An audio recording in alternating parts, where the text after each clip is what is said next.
గురుగారు మరో ఉత్తరం చూద్దామండి. ఈ ఉత్తరాన్ని గుంటూరు నుంచి దుర్గ గారు రాస్తున్నారు. శివాలయంలో ఎన్ని ప్రదక్షిణలు చేయాలి తెలియచేయండి అని అడుగుతున్నారు. శివాలయంలో ఇన్ని ప్రదక్షిణాలు చేయాలి అనేటటువంటి సంఖ్య లెక్క ఏమీ లేదు.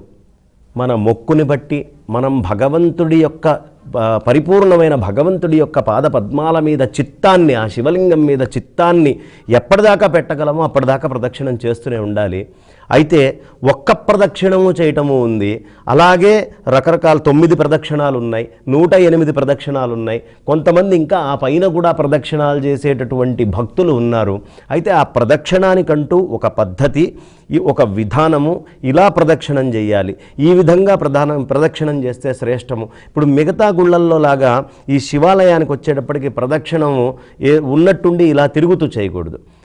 ఒక దగ్గర నుంచి అట్లా సోమసూత్రం దాకా వెళ్ళి మళ్ళీ తిరిగి వచ్చి అలా మళ్ళీ ధ్వజస్తంభం చుట్టూ తిరుగుతూ చేసేటటువంటి ప్రదక్షిణ విధానం శివాలయానికే ఉంటుంది.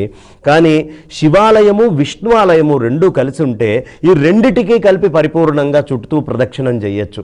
దీని యొక్క ప్రత్యేకమైనటువంటి గుణం ఇది. కాబట్టి శివాలయానికి వెళ్ళినప్పుడు ప్రదక్షిణాలు చేయడానికి ఒక్క ప్రదక్షిణం నుంచి 3 ప్రదక్షిణం నుంచి 9 ప్రదక్షిణాల నుంచి అలా 108 ప్రదక్షిణాలు, ఆ పైన కూడా శక్తిని బట్టి ప్రదక్షిణం పరమేశ్వరుడి యందు చిత్తమ లయమయ్యేదాకా కూడా ప్రకృష్టమైనటువంటి ఆ దక్షిణం అలా తిరుగుతూ చేసుకుంటూ పోవాలి.